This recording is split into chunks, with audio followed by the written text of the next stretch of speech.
Alright guys, it is ready.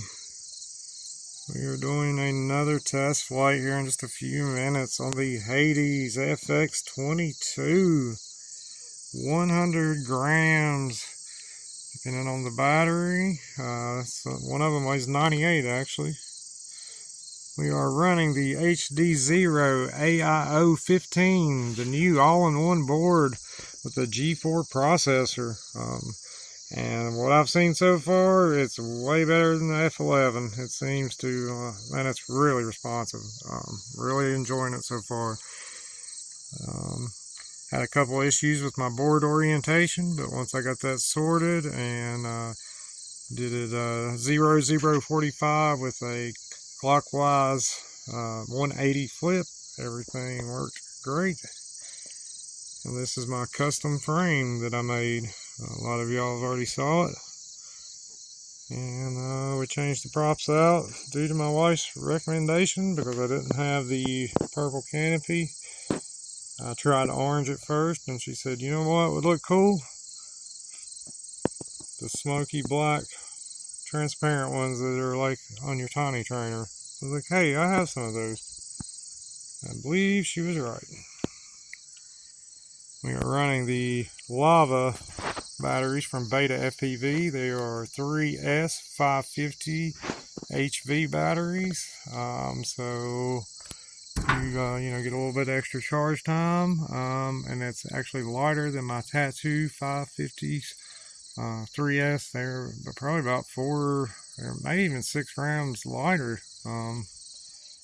And to get more flight time, I'm very impressed with these Beta FPV lava batteries. They're 75C discharge rate. And they rock, man, they rock. And I'm absolutely loving the AIO15. We are rocking Flywoo Robo 1303 6000 kV motors. We have 2-inch props on there for now. They are Gemfan Hurricane 2009s, and they do pretty good, but I have some 2.5 inches on the way, some 25s, and maybe a 2012, something like that. They are on the way. We're rocking the newbie drone, the old Goober canopy, with a HDZero or Run Cam Lux camera inside of it here, and it works pretty good once you figure out how to mount it. Now you can see the hood up here, or whatever you want to call it, the camera protection. Now my other Lux camera, the lens actually comes out further, and I probably should have used it, but hey, we had it soldered up and stuff. I could probably lose a couple grams on the stack screws by going from these 20 millimeters down to a smaller size. They are on there for a reason, because some of y'all have saw the skull plate protection mount that I top plate that I made for the AIO15. I have crashed it once in the gravels pretty hard, and so far so good. So we are going to do a test flight, and I'm thrilled, man. I'm thrilled with it. It's my first drone ever. It's my first design. I picked all the parts. I did learn the physics and math equations on amperage to volts to even down to milliamps, and just trying to make sure. You know, I'm riding a line with these 1303s. So it's a 6000 kV. So the first pack with them, I did hit 19 amps a few times on full throttle, and one time when I was catching it out of a dive, I saw it hit 20 something. So I dialed it back to 90% motor output and a 90% throttle cap, and everything worked really good. And I was only getting like 14, 15 amps. I saw 16 once on the catching it on the dive, but so I've dialed it up again. We're at 95 motor output limit with no throttle cap, and we're getting ready to test that out and see how it goes. And like I said, this is just a and the way I've made the frame is if you want to keep your plugs on, your battery plugs, pardon my language, if you want to keep your motor plugs on, they actually work and fit in this frame.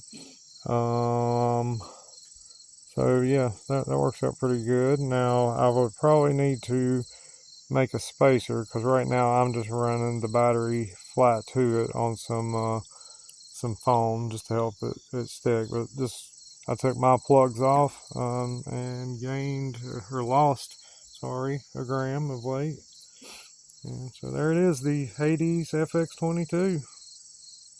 Like I said, that's 3.5 millimeter carbon fiber. That is my design. I drew it out in Corel Draw and then transferred it over to Vectrix VCarve Pro and set it up on the router at work. I work at Bristol Sign Company in Bristol, Virginia, right on the Bristol, Virginia, Tennessee line. And I'm the senior designer there, and the all-around graphics guy who puts, designs, recreates, creates, does whatever, makes channel letters, sets up all the files and stuff. Me and my good buddy Todd Fortner, and we're the graphics guys. And so I stayed after one day and I drew the frame up, and I probably had 20 minutes in it. Now I've had to make a couple adjustments and change a couple things and added a couple things and whatnot, but and then went back and recut another one. I got some more carbon fiber that's really sick. I can't wait to cut it out. But yeah, so I took it over to VCarve Pro and threw it on our Shop Saber CNC router. It's an IS510, so it's a 5x10, but actually I've run several different types of CNC routers, Multicam 5000s, the Gerber Saber 408, but the Shop Saber IS510 is my absolute favorite. The thing is amazing, especially with its automatic tool changer. It makes life so much easier. But yeah, I cut it out after work one day, and I had really wanted to go higher than what everyone else was doing. Bigger motors. I knew it was going to be heavier, so I wanted to go a little lower kV to get that oomph, that thrust. All right, so think about it this way. Everybody wants to go lighter, right? You want the smart drone, basically, or the smart car. I am building a 1970 GTO Judge. Do you understand what I'm going at? If this thing could have a 4-barrel with gas on it and damn headers coming off of it, it would. Call me redneck or whatever, man, but this is a muscle car of a toothpick, man. It really is. That's what it feels like. I feel like, all right, and it kind of feels like you're flying a souped up, like you're on like a UDL drone, but it's like super powerful. You're on boost mode constantly. If a Tiny Trainer HD, now I've never flown a regular Tiny Trainer. I will, mark my words, Evan. I'm going to get it, buddy, eventually. But I love my Tiny Trainer HD. It's the most versatile drone I own, with the HDZero Freestyle VTX V2 in it, man. It's amazing. But this right here, if the 533 ready to fly UDL 75 millimeter hooked up with a Tiny Trainer HD, it would be fire, and that's what it would be. That's basically what this thing feels like, man. It feels so much like when I fly my Tiny Trainer. It's crazy. But I've been rambling for 10 minutes. I'm just proud of it, man. This is my first ever. I've only been into the hobby for 5 months now. My sister got me my first camera drone for Christmas, so I guess technically I've been flying, 9 months now? It's like September 1st, or no, it's the 31st, so we're about to hit 9 months on, learning about drones and watching Bardwell videos. And actually the first person I found, and one of the ones I enjoy the most, is Brody Reed. He's fairly new, and to watch his journey on YouTube it's been a pleasure, man. Seems like a really good dude. Seemed like a fun guy to hang out with and fly with. But yeah, so then of course everybody watches Bardwell's videos, and ended up finding, you know, Dan from iGal, and he led me down the Tiny Whoop Road, and, you know, but it all started really when I started watching DRL reruns on YouTube and watching Evan and Captain Vanover and Amari battle it out with like Gabs and like Proximo and what's the other dude from Tennessee? Alex. What's his name? I'm sorry, dude. Sorry, man. But yeah, I got like hooked on that, and I was like, so I downloaded the DRL sim. I'm like, okay, I need a controller, so I got the controller and spent a lot of time on that, and then got FPV Logic, which I love FPV Logic, man. It's amazing. Absolutely freaking awesome for freestyle. And they have new tracks updated, which I haven't got to try out, but a couple. They were really fun. FPV Logic's great. But then, you know, I finally got Velociter on to work on my old crappy computer and got the settings to work to where it wouldn't take them literally 2 hours to open. It's crazy, man. But anyway, so once I got, but like I was saying, once I got him, excuse me, to flying in Velociter on, everything started to click a lot better. And so technically, you know, well, I guess the 27th of this month, I got my tiny trainer 5 months ago on the 27th. Yeah, so we are in the 5-month period, and I've already made this. Yeah, it's probably the most fun hobby I've ever experienced.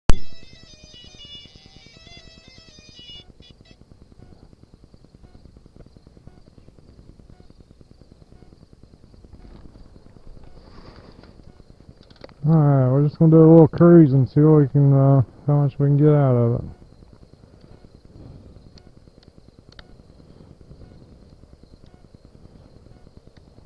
Let's see, what rate do I want?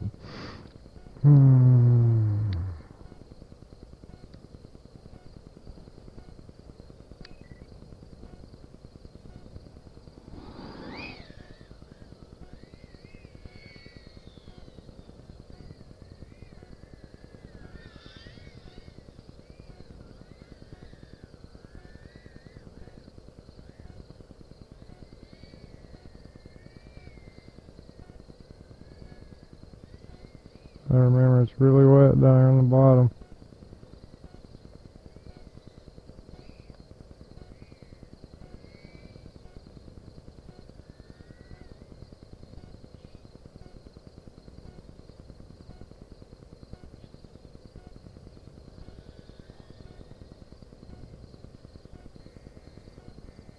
Oh man, this thing is so fun to fly.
This thing handles really good, man. I'm telling you, I'm surprised. Actually, I thought it may have been a little harder to tune, but man, first tune, it feels really good.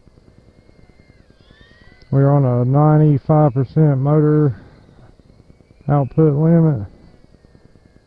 I took the throttle cap off. I was running 90% motor output limit and a 90% throttle cap, but we're just trying to see what we can get out of this right here real quick. Just cruising, just cruising, just cruising.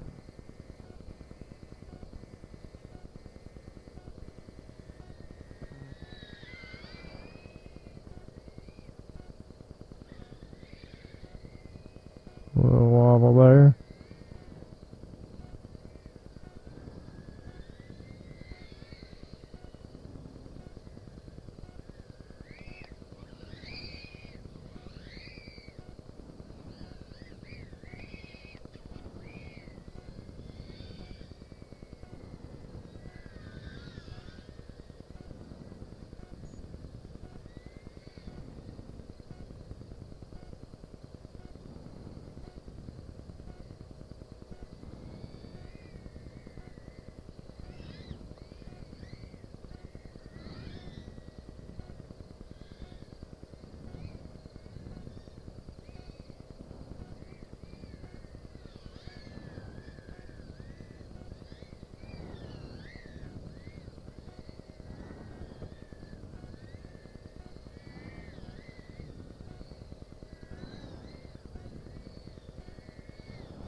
Oh, I didn't realize it was that low.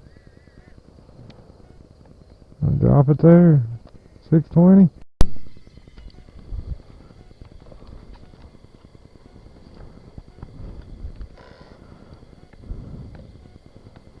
Alright.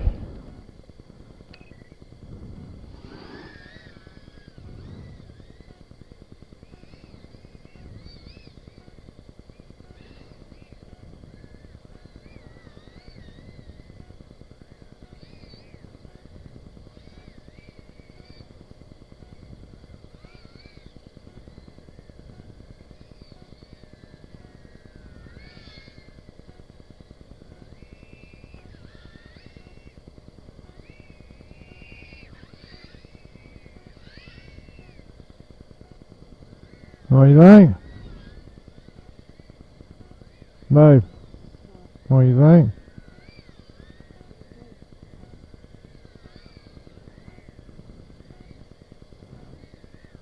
Pretty cool.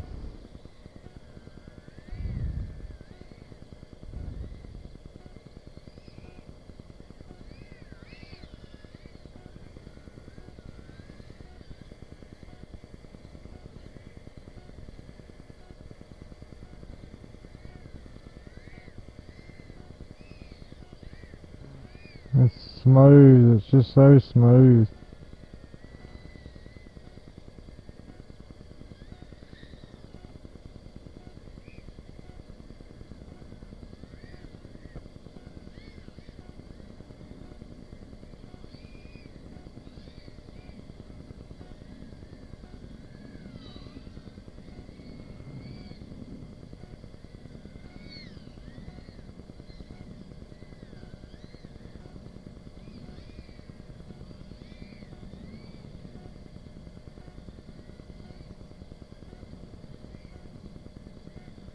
It's hard to see those. I mean, I can see them, but it's hard to, like, I don't know.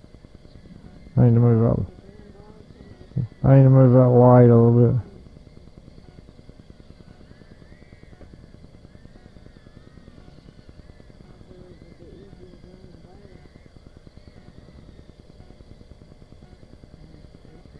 Yeah, it is. It would be, but it's still fun to be able to do this. It really is. It looks really cool, too.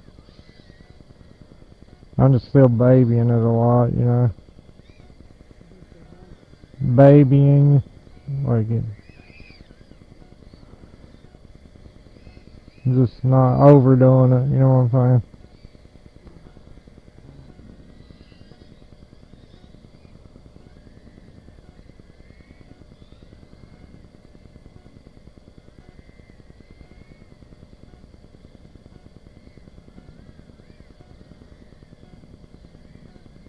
The moon looks really cool. The moon.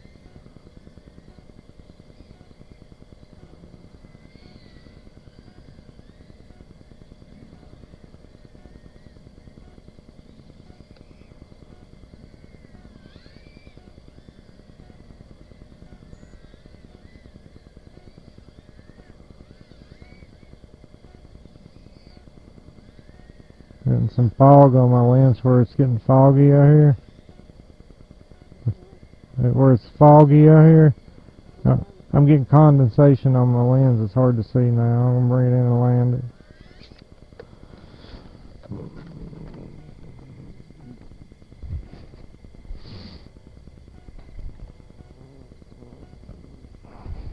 Really good at it.